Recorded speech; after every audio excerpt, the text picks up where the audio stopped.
오늘 우리 에베소서 6장 우리 1절에서 4절 말씀을 가지고 우리 부모와 자녀의 영적 소통이 주는 루어복 경제의 축복이다라는 제목을 가지고 말씀을 전할 때 5월 달에는 또 5월 달을 통하여 평생 부모와 자식 간에 영적 소통이 되어져서 정말 하나님이 주시는 가정가정들마다 루어복 경제 축복이 많은 우리 온누리교회 모든 성도님들 되시기를 바랍니다. 자, 한번 나를 축복합니다. 내 인생의 주인은 그리스도입니다. 내 인생의 주인은 그리스도입니다. 오늘은 우리 한국교회가 어버이주일로 지키는 날입니다. 내가 아무리 부모님을 공경하고 부모님을 사랑하려고 해도요, 영적 힘이 없으면 부모님을 공경할 수도 없고 부모님을 사랑할 수도 없어요. 그래서 부모님을 공경하고 여러분 부모님을 사랑하기 위해서는 복음 가진 자여야 돼요. 그러면 복음을 가졌다 이 말은 무슨 말이냐? 그러면 여러분, 우리가 불신자였을 때 우리의 문제를 한번 생각해 보자고요. 우리가 하나님을 떠나고 우리가 죄로 말미암아 우리가 사단의 노예가 되고 포로가 돼가지고 우리는 마귀의 자녀였어요. 그래서 영적으로 죽은 상태고 마귀의 지배를 받을 수밖에 없는 상태였어요. 그러면 내가 영적으로 죽어 있고 마귀의 지배를 받았기 때문에 우리는 아무것도 모르고 미신을 섬겼고 아무것도 모르고 우리는 우상에 빠져가지고 전보고 구술하고 그 다음에 여러분 뭐 이사갈 때 날 방향 뭐 이거 다 잡고 손 있는 날 손 없는 날 다 보고 그러다 보니까 나 자신도 모르고 여러분 운명과 사주팔자에 여러분 매여서 사는 삶을 살게 됐어요. 그런데 그러한 우상 숭배의 결과로 말미암아 배경도 좋고 지식도 많고 돈도 많은데 늘 불안하고 불평하고 허무하고 그 다음에 로이로제 불면증 우울증 등 이상한 저주에 사로잡혀가지고 내 인생이 자꾸 망해갔어요. 그리고 더 놀라운 사실은 뭐냐? 그러면 불치병, 우한, 절고, 악몽에 시달리고 가위에 눌리며 변명도 없는데 온몸이 눌리며 고통을 받게 된 내 인생이었어요. 한 번도 인생을 살면서 행복하다 하는 걸 느끼지 못하면서 살았어요. 그런데 어느 날 누구가 나에게 복음을 전해 주셨어요. 내 친구일 수도 있고 내 부모님일 수 있고 여러분 혹시 내 주위에 복음 가진 자를 하나님이 만나게 해주셨단 말이에요. 그래서 어느 날 예수님이 십자가에서 피 흘리시면서 내가 행복 없이 이 문제 때문에 행복이 없었는데 어느 날 예수님이 십자가의 피로 나의 영적 문제, 내 인생의 문제를 다 해결해 주셨구나. 그리고 3일 만에 부활하셔서 세상 끝날 때까지 나와 함께 하셔서 예수님이 나와 함께 하신다는 무슨 말입니까? 내가 저주, 재앙, 고통, 질병에 빠지지 않도록 걸리지 않도록 여러분 나를 보호해 주신다는 말이에요. 그래서 복음 가진 자는 요한복음 19장 30절 예수님이 십자가에서 내 인생의 모든 문제를 다 끝냈구나. 해결해 주셨구나. 이 사실을 믿는 사람을 가리켜서 우리가 복음을 가진 자다. 이렇게 말을 해요. 여러분 교회에서 가장 힘 있는 사람은 어떤 사람입니까? 배경 좋고 학벌 있고 그런 사람 아니죠. 교회에서 가장 힘 있는 사람은 여러분 조금 부족한 것이 많고 연약한 것이 많아도 복음 가진 자가 가장 힘 있는 거예요. 우리가 여러분 정말 직장에서요 어떤 어려운 문제도 해결하려면 복음 가진 자여야 돼요. 기도할 수 있는 힘도 복음 가진 자가 기도할 수 있어요. 남편을 사랑하고 아내를 사랑하고 내 부모님을 공경하고 사랑할 수 있는 것도 여러분 복음 가진 자여야 돼요. 여러분 복음 가진 자로서 오늘 어버이 주일날 여러분 부모님 공경하십시오. 복음 가진 자로서 여러분 부모님 사랑하십시오.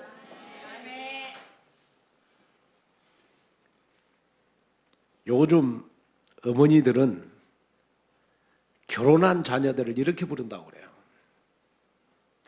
며느리를 점도둑, 딸을 예쁜 도둑, 아들을 큰 도둑. 이건 무슨 말이에요? 며느리는 은근히 가져가고 딸은 예쁘게 가져가고 아들은 대놓고 가져가고. 이 말이 맞는 것 같아요. 그리고 또 요즘 유행하는 말이 있는데 여러분 할 말을 할마, 할바라고 하고 그 할마는 여러분 할머니 플러스 엄마 할바, 또 할아버지 아빠 이걸 또 할바라 그러잖아요.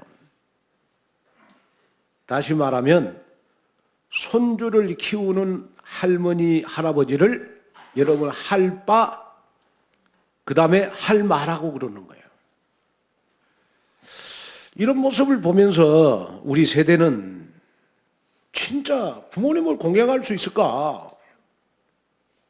옛날에 우리가 크는 시대는요 가정의 주인이 할머니 할아버지였어요. 근데 요즘은 가정의 주인이 누구냐? 그러면요 손주들이요, 손주들요. 옛날에 저희들이 클 때는요 할아버지 할머니가 이끌어 주는 대로 따라갔어요. 근데 요즘은 할머니 할아버지들 손주들 딱 손잡고요 손주들 끌고 가는 할머니 할아버지 아무도 없어요. 손주들이 할아버지 할머니 손 끌고 다니잖아요.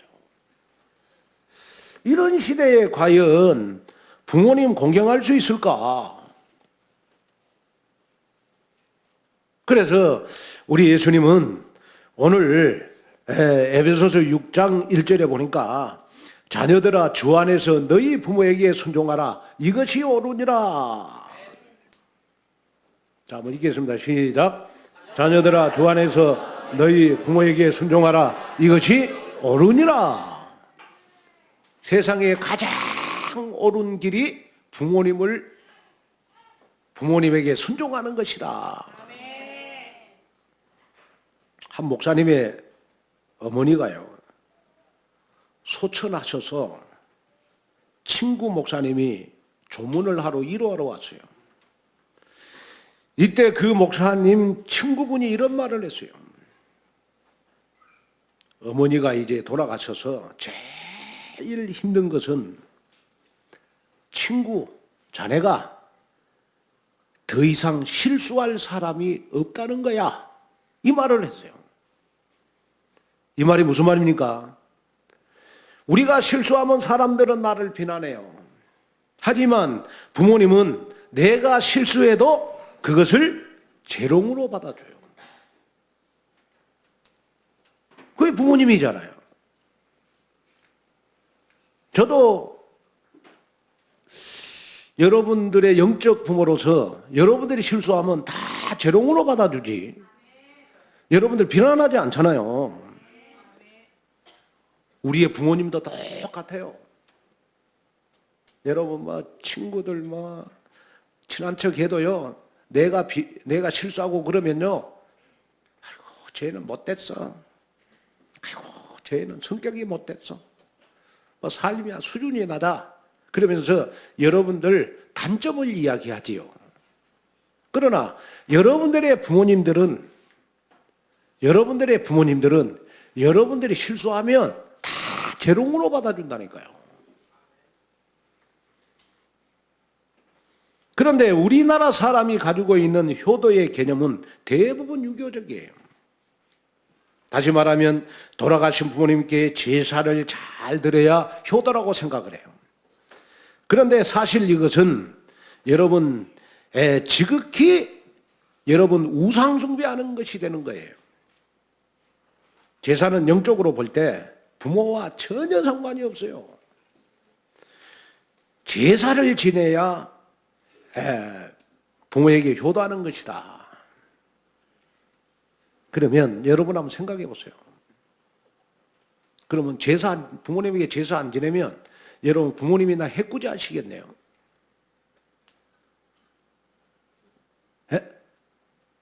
해꾸제 하셔요? 우리는 그런 부모를 둔 적이 없어요. 나를 해꾸제하는 부모를 우리는 둔 적이 없다니까요. 그래서 여러분이 착각하지 말아야 될 거는 뭐냐? 그러면 내가 부모에게 여러분 제사 안 지낸다고 부모님은 나를 해꾸자냐? 그건 아니에요. 우리는 그런 부모를 둔 적이 없다니까요. 그래서 성경에는 고린도전서 10장 20절에 보면 제사는 귀신에게 하는 것이며 귀신과 교제하는 것이라고 여러분 말씀하고 있는 거예요. 한번 읽겠습니다. 시작. 무릇 이방이 제사하는 것은 귀신에게 하는 것이요 하나님께 제사하는 것이 아니니 나는 너희가 귀신과 교제하는 자 되기를. 제사를 지내면 부모님하고 교제하는 거예요? 귀신하고 교제하는 거예요? 네? 귀신하고 교제하는 거예요. 여러분, 어떤 부모가 자식이 제사 안 지낸다고 자식을 해꾸지할 부모가 어디가 있겠어요? 그러잖아요. 그러면 왜 우리가 가정에 재앙이 많고 왜 우리가 가정에 어려움이 많냐? 우환이 많냐? 그러면 여러분 내가 귀신과 교제해서 그래요.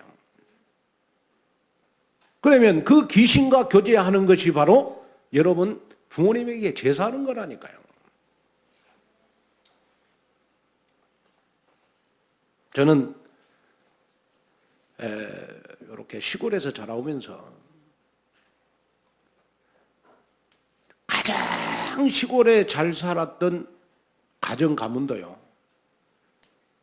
제사를 잘 지낸 가정들 여러분 지금까지 튼튼하게 여러분 성장하는 가정 못 봤어요.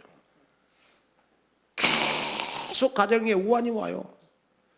자녀들이 뭐 물에 빠져 죽고 불에 타 죽고 이상하게 자녀들에게 막 우환이 많아요. 그러나 제가 보니까 하나님 앞에 예배하는 가정은요. 세월이 가면 갈수록 축복을 받아가요. 그래서 복음 가진 저와 여러분들은 정말 누가 뭐라고 해도 우리는 복음의 시각에서 우리는 부모님을 공경하고 사랑해야 되는 거 아니야. 오늘 말씀을 정리하는 그러한 여러분들이 되셔서 성경적인 효도를 통하여 여러분 가정 공동체를 이루어나가는 여러분 되시기를 주님의 이름으로 축원을 드립니다. 자, 그러면 첫째, 부모와 말씀 포럼이 되면 자녀들은 부모님에게 순종하게 돼 있어요. 에베소서 6장 1절에 보니까 자녀들아 주 안에서 너희 부모에게 순종하라 이것이 옳으니라. 자녀들아 어디 안에서? 누구 부모에게? 누구 부모에게? 네, 나의 부모에게 순종하라. 이것이 옳은 일이니라. 사도 바울이 강조한 성경적 효도의 첫 번째 원리는 뭐냐? 주 안에서 부모에게 순종하라는 거예요. 그러면 여기에 순종이라는 말은 무슨 말이냐? 헬라어에 보니까요. 히파쿠오라고 하는 말입니다. 히파쿠오. 히파쿠오라고 하는 이 말의 뜻은, 원어의 뜻은 무슨 뜻이냐? 그러면 귀를 기울이다, 따르다 라는 깊은 의미가 있어요. 그러니까 순종이라는 뭐냐? 그러면 부모님 말씀을 들을 마음의 준비가 되어 있는 것을 순종이라고 말할 수 있어요.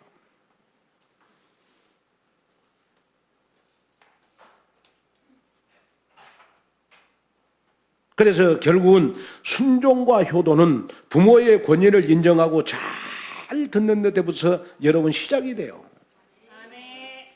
그래서 잠언서 23장 22절에 보니까 너를 낳은 아비에게 청종하고 너 늙은 어미를 경히 여기지 말지니라. 자, 읽겠습니다. 시작. 낳은 아비에게 청종하고 내 늙은 어미를 경히 여기지 말지니라. 자, 여기 보세요. 너를 낳은 아비에게 순종해라 그랬어요? 뭐라라고 그랬어요? 청종이라고. 청종. 아버지의 말씀을 잘 들어라. 아버지가 말하는 것을 잘 들어라. 이 말이거든요. 아버지가 말하는 것을 잘 듣는 것, 그것이 여러분 주 안에서 순종하는 것이다. 그래서 여기에 순종이라는 말은 무슨 말이냐? 따르는다. 말씀을 잘 듣는다. 이런 말이에요. 잠언서 30장 17절에도 보니까, 자, 시작.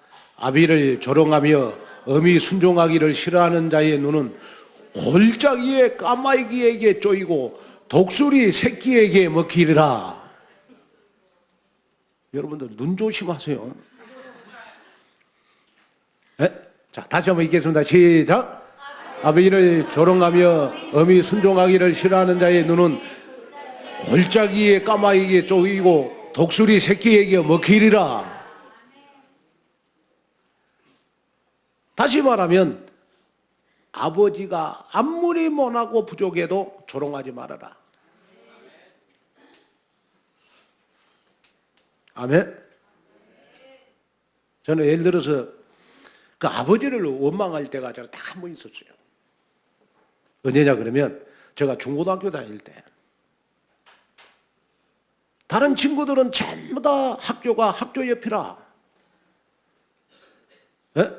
도시락도 막 너무 맛있는 거 싸우는 거야. 반찬도. 근데 저는 새벽 4시 반에 일어나서 저는 하루에 12km를 걸어서 학교를 왔다 갔다 했어요. 너무 힘드니까 아버지 왜 나를 낳아가지고 시내에서 나를 낳지 저 총구석에서 나를 낳았습니까? 그럼 내가 그때 이렇게 좀 원망한 적이 있어요. 그런데 내가 복음을 알고 나서부터 회개했어요. 아, 부모님은 나를 낳아준 것만으로도 감사해야 되겠구나. 그래서 내가 얼굴을 딱 봤다니까요. 그랬더니 부모님은 나를 낳았는데 눈도 있게 낳아주시고요, 코도 있게 낳아주시고요, 입도 있게 낳아주시고, 또 보니까 부모님은 나를 낳아주셨는데요, 75억 인구 가운데 가장 잘생긴 김한곤이로 낳아주셨어요. 왜요? 내가 하나님의 형상이니까. 왜? 75억 인구 가운데 나 닮은 사람 아무도 없어요. 제가 이번에 일본에 신학교 강의 갔어요. 근데 일본 사람들의 특징은 뭐냐 그러면 웃음이 없거든요. 일본 사람들의 특징은 뭐냐? 웃음이 없어요. 그래, 그 가운데 그래도 잘 웃는 여자, 잘 웃는 남자는 한국 남자, 한국 여자예요.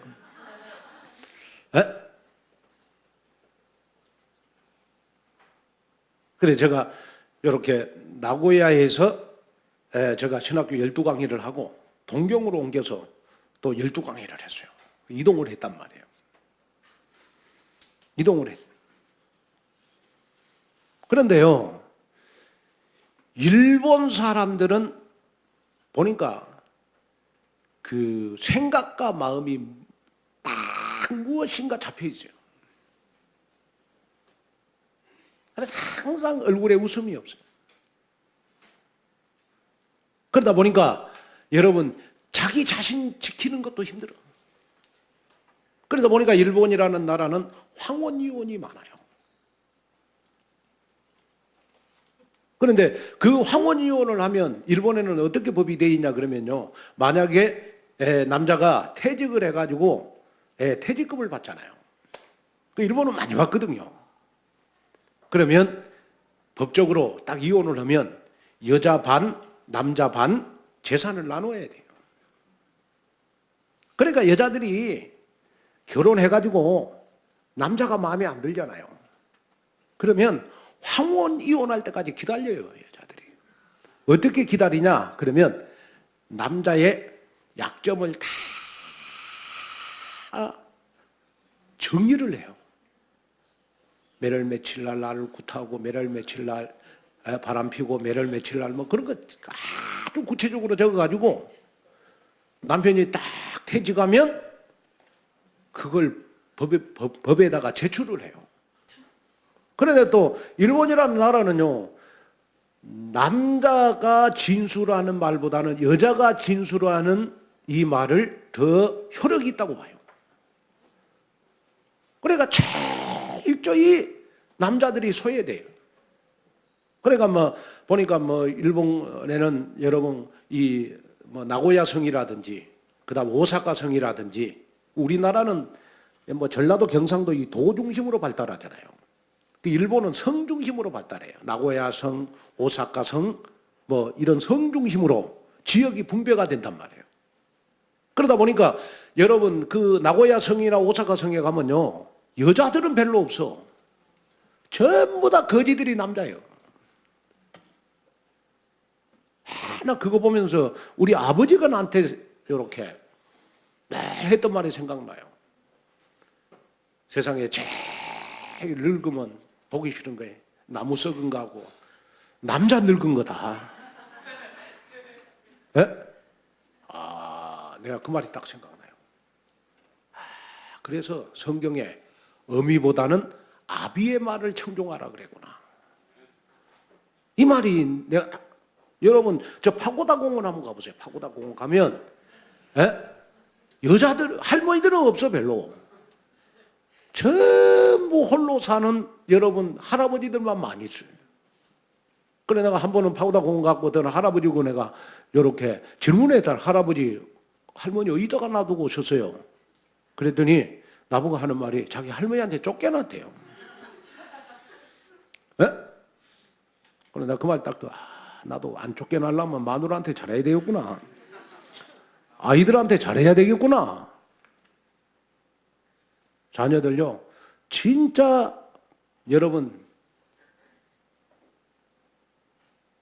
여러분들의 부모님들이 연세가 많으시면요, 갈 곳이 없어요.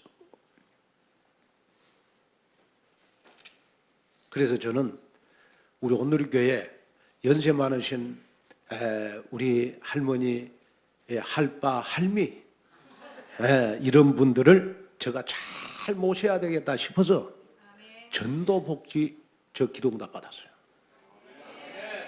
전도복지 기도응답 받았다니까요.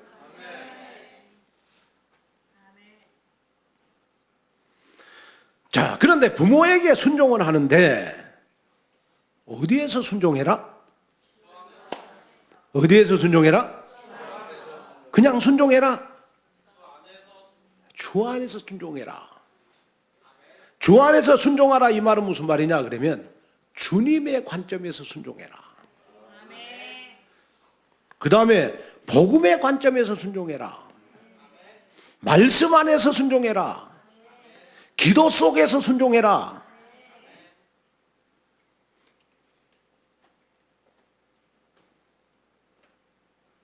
그래서 주 안에서라는 이 말은요, 굉장히 영적인 의미가 있습니다. 주 안에서 이 말은 부모님과의 영적 소통, 말씀 소통, 기도 소통을 의미해요. 부모님의 말씀을 맹목적으로 따라가서는 안 된다는 거예요. 중요한 성경의 원칙이 있다는 거예요. 그게 뭐냐? 그러면 바로 주 안에서 순종하라는 거예요. 여러분, 예를 들어서 내가 부모님이 불신자고 내가 주일날 교회 가고 싶은데 부모님이 못 가게 한단 말이에요. 예?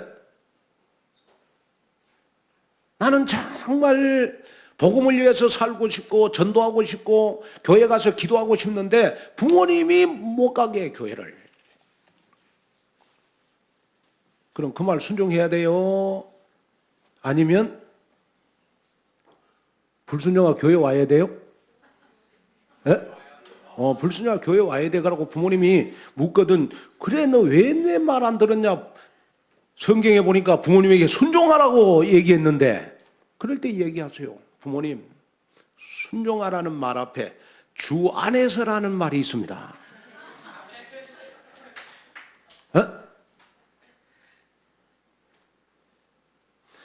중요한 것은 뭐냐 그러면, 여러분 믿는 부모일지라도 여러분 말씀 포럼, 여러분 기도 포럼, 여러분 정말 영적으로 소통이 되면 저절로 자녀들은 부모에게 순종하게 돼 있는 거예요.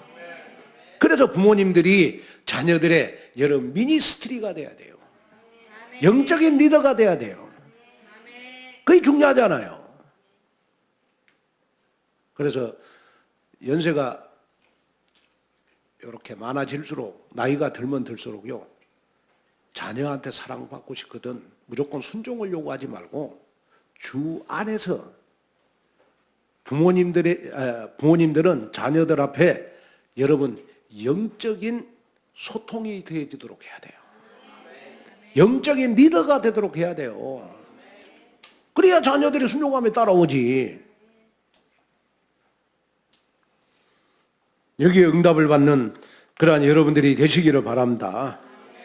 그래서 고린도전서 9장 18절을 보면 사도 바울이 자신의 모든 권리를 다 포기하고 모든 사람에게 종이 될 정도로 자신을 낮춘 이유를 말하고 있어요. 고린도 9장 18절 시작.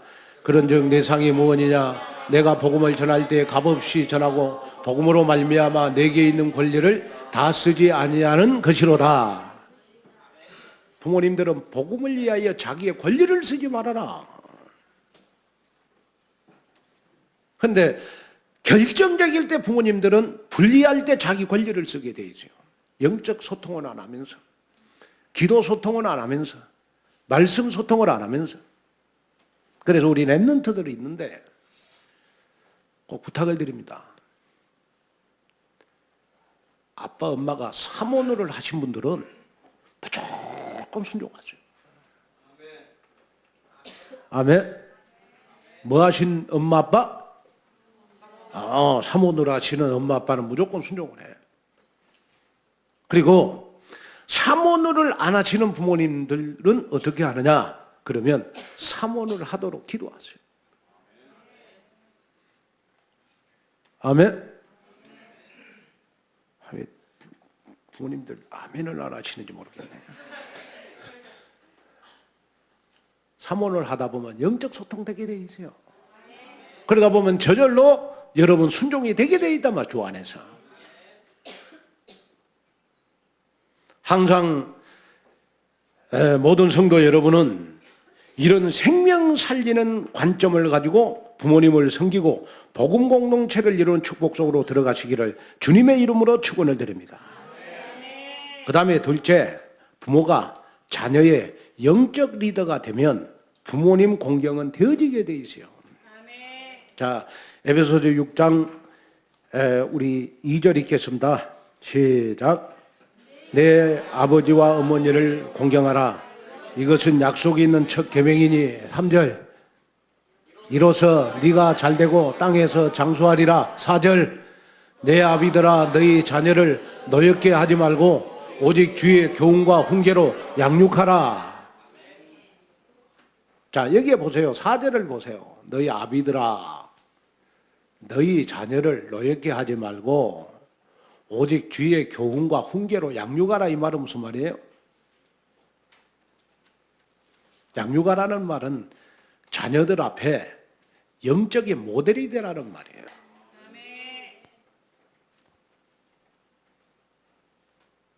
다시 말하면 자녀들 앞에 보수가 되지 말고 리더가 되라는 거예요. 근데 대부분 부모님들이 자녀들을 기를 때 보수가 돼요. 율법으로. 다른 사람한테는 복음인데 자녀들만큼은 어떻게 그렇게 복음이 안 되는지 몰라요. 에? 자녀들아, 아비들아, 너희 자녀를 노엽게 하지 말고 오직 주의 교훈과 훈계로 양육하라.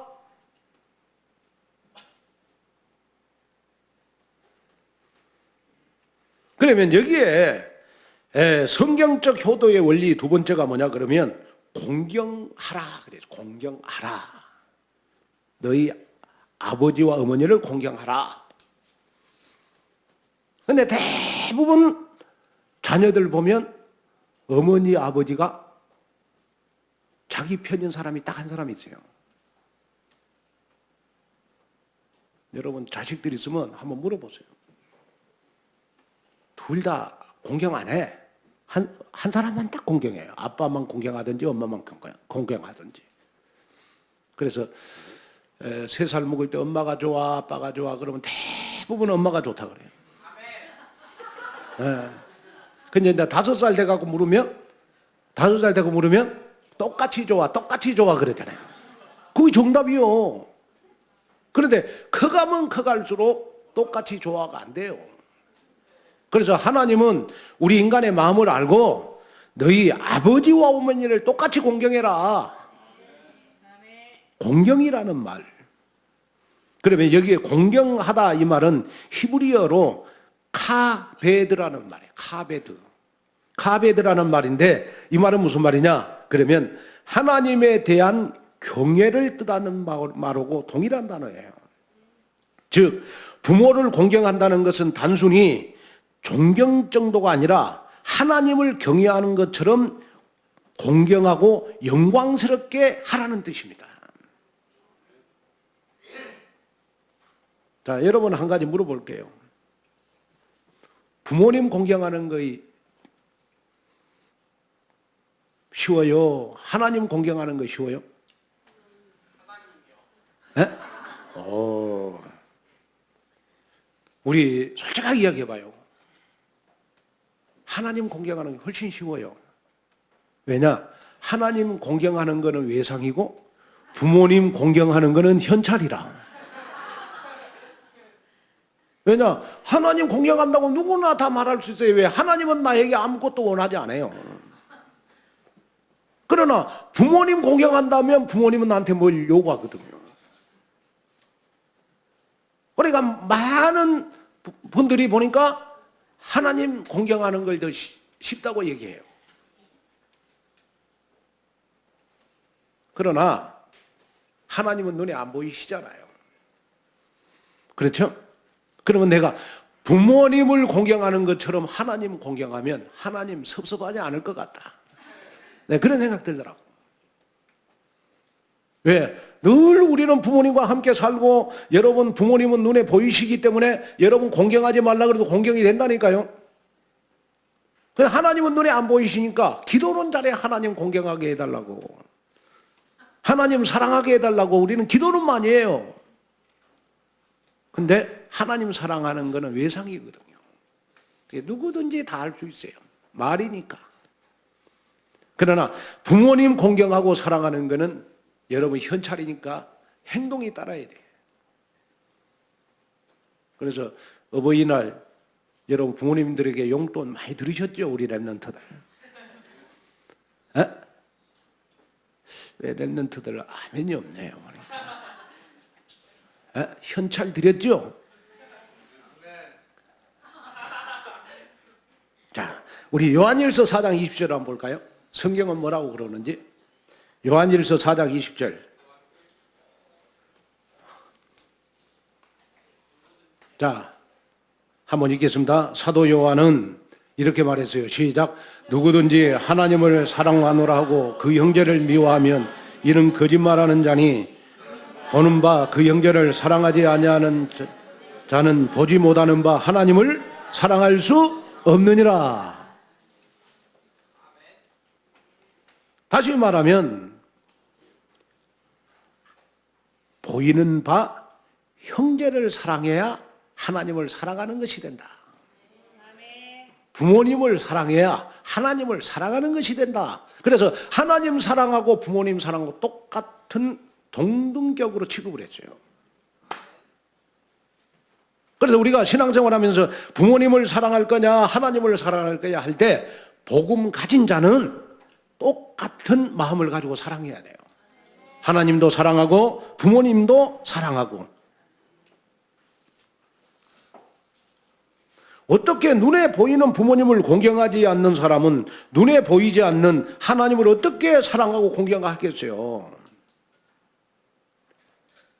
지금도 잊을 수 없는 거예요.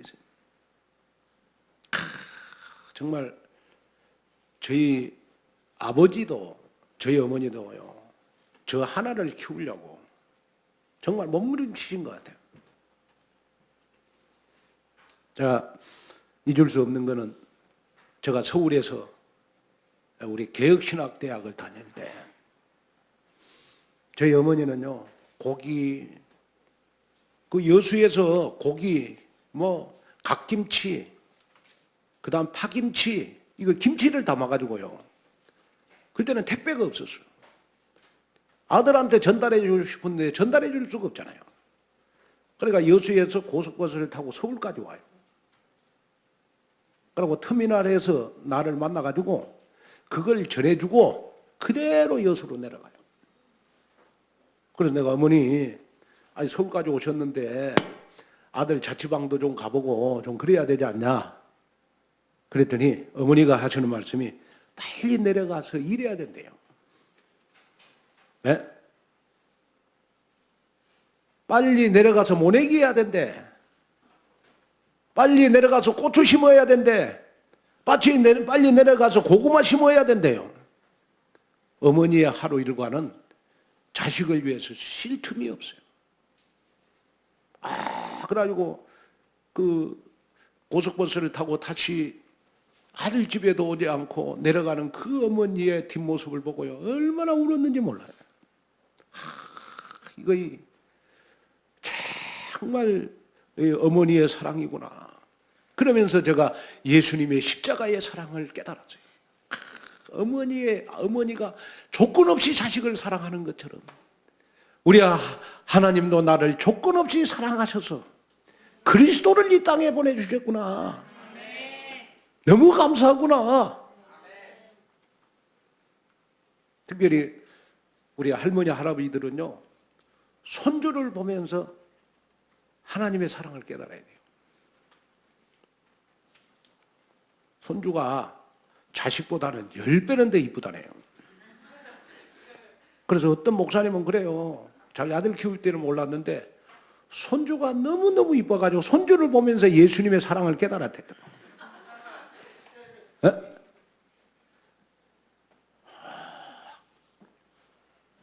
자, 그러면 우리가 아비, 어미를 우리가 공경할 때 자식들에게 주신 축복이 뭐냐고요. 그 자식들에게 주신 축복이 뭐냐. 자, 에베소서 6장 3절 한번 봐요. 에베소서 6장 3절 시작. 이로써 네가 잘되고 땅에서, 여기에 잘된다는 말은 내가 부모님을 공경함으로 평생 루어복 경제의 주역으로 서는 거 잘 되는 거죠. 부모님을 공경함으로 여러분 서밋이 되는 거 잘 되지 않은 거예요. 부모님을 공경함으로 여러분 탑 랩런트 되는 거 잘 되는 거잖아요. 탑 랩런트는 말하지 않아도 부모를 공경하게 돼 있다. 서밋은 여러분 부모에게 효도하지 않으려고 해도 부모님을 공경하게 돼 있다. 그래서 여기에 잘되고란 이 말은 물질적인 것을 의미해요. 자녀들 진짜 부모에게 공경하면요, 하나님이 앞으로 여러분 100년 동안 살 루복 경제 하나님이 여러분들에게 주실 것입니다. 그러면서 여러분 네가 땅에서 장수하리라. 저는 제가 이렇게 시골에서 클 때요, 어릴 때요, 우리 집 앞에, 우리 막바로 그 시골 집이 있으면 그 건너편에요, 이 할머니가 자식을 3명을 낳았어요. 큰 아들은 보니까 장애자예요. 조금 모자라요.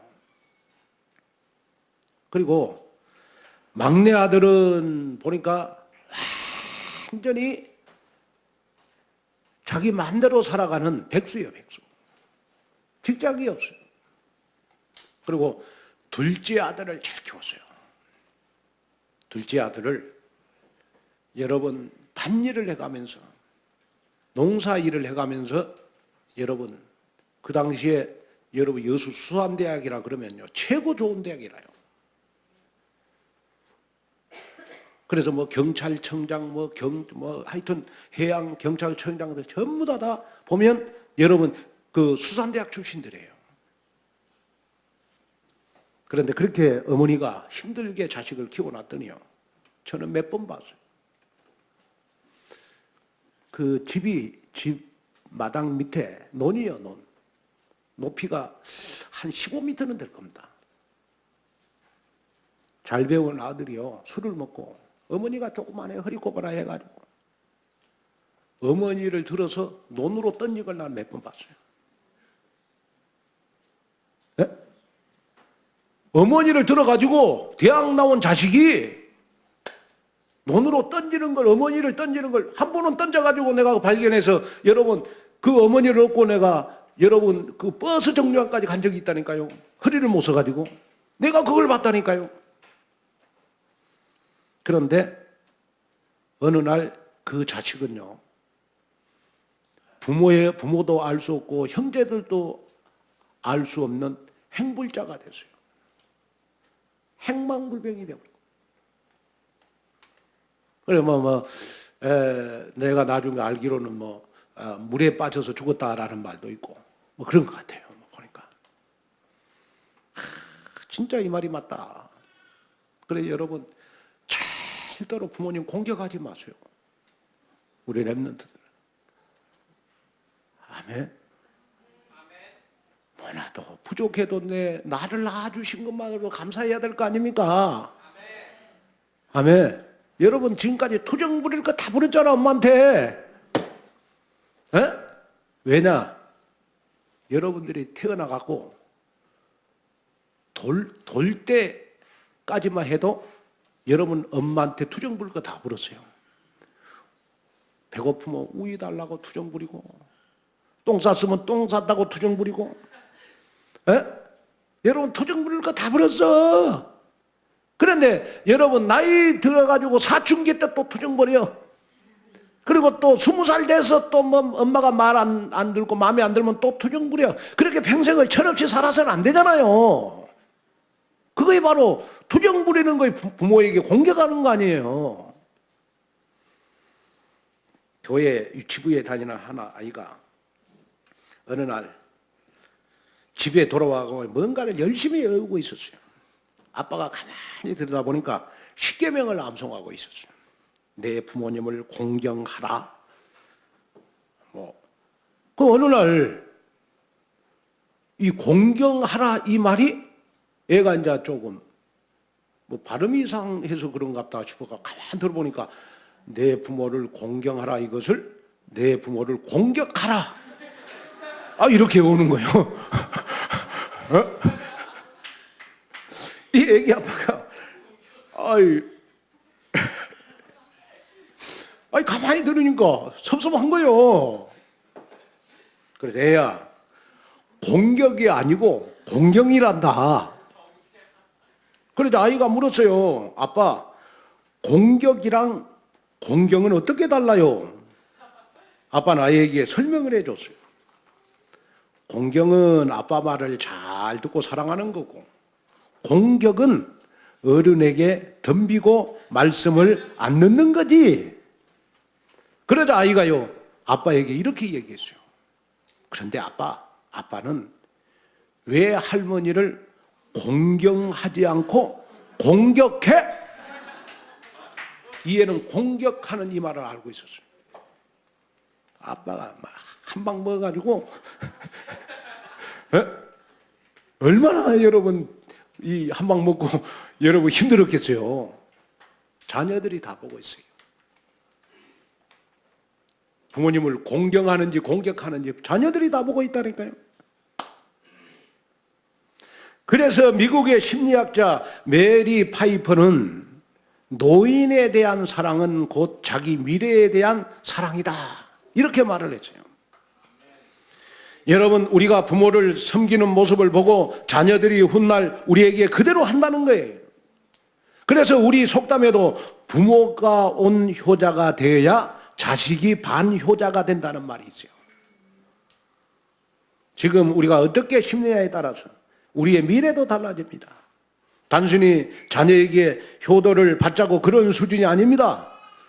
여러분이 보여주는 부모 공경의 모습을 통해 렘넌트들의 삶의 규모가 세워진다는 사실을 여러분 기억하시기를 바랍니다. 그래서 우리 온누리 교회 렘넌트들은 꼭 기억하세요. 우리가 부모님을 공경한다는 그 말은 부모님의 마음을 잘 해야 된다는 말이에요. 부모님이 뭘 원하는 건지.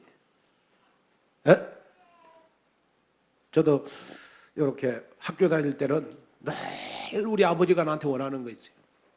그게 뭐냐, 공부 잘하는 거예요. 그리고 항상 나한테 일러준 말이 있어요. 남자는 뭐든지 잘해야 된다. 그래야 나중에 동네 이장이라도 해먹는다. 그 말을 나한테 진짜 많이 했어요. 그래, 나는 그게 각인돼가지고 진짜 이렇게 뭐든지 잘하는 남자로 나는 살아야 되겠다.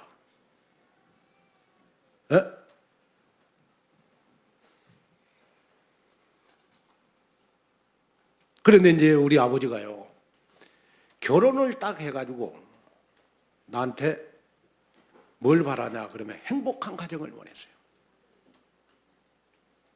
그래, 아버지가 늘 나한테 하는 말이 있어요. 내가 그 어머니에게 하는 것처럼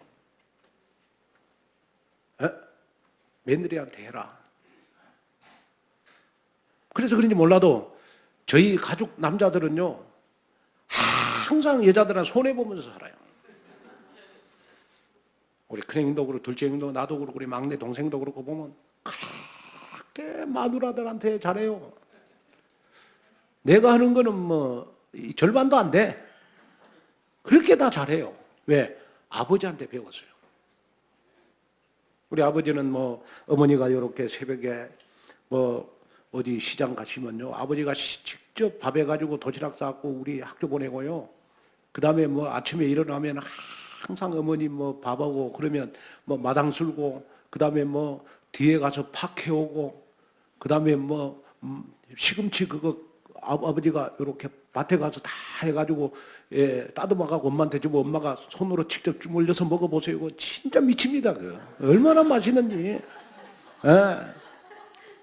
그걸 우리 직접 배웠다고. 그래서 그런지 몰라도 우리 형제들은 다 잘해, 마누라한테. 그래가지고 이제 제가 이제 목사가 되고 이제 지금은 저한테 바라는 거예요. 건강해라. 항상 전화 건강해라. 그러면서 나한테 바라는, 교회 많이 부흥됐냐? 항상 물으셔. 연세에 따라서 자식이 바라는 게 달라지더라고. 여러분, 절대 미래를 생각해서라도 부모님이 원하는 것이 무엇인지 여러분 나의 기도 제목으로 삼아야 돼요, 우리 렘넌트들. 그래야 여러분들 미래가 잘 돼요. 아멘.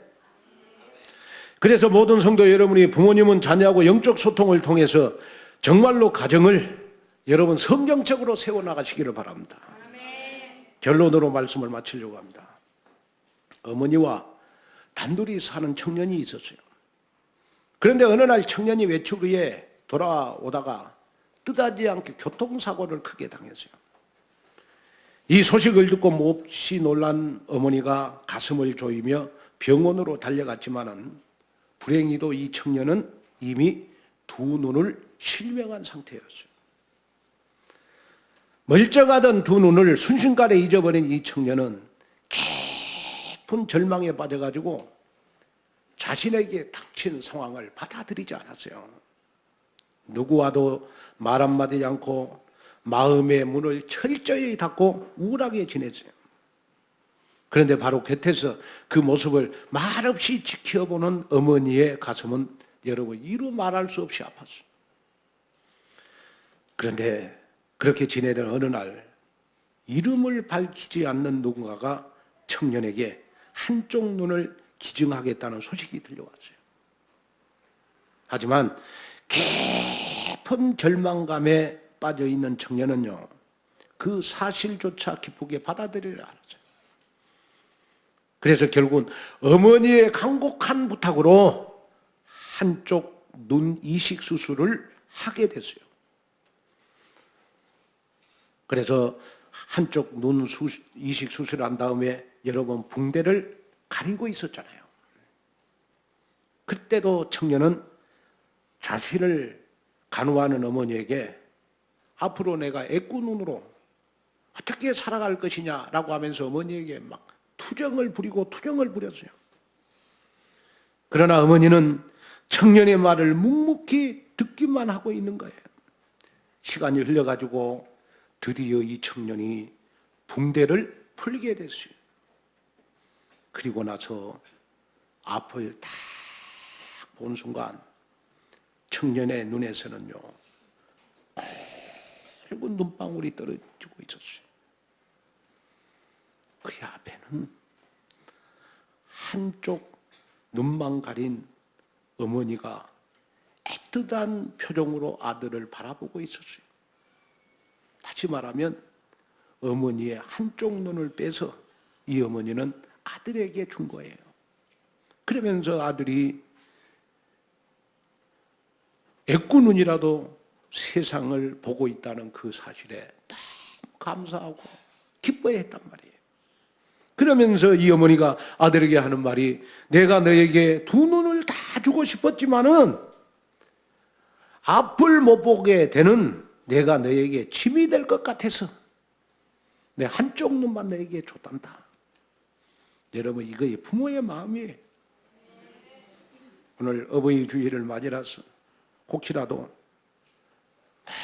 여러분 우리 렘넌트들 부모에게 투정 부리고 그랬던 여러분들이라면 오늘 관계 회복하시기를 바랍니다. 그리고 이미 소천하신 분들은 우리 주변에 있는 노인분들에게 여러분 생명의 복음을 증거하는 증거 있는 삶을 사시기를 바랍니다.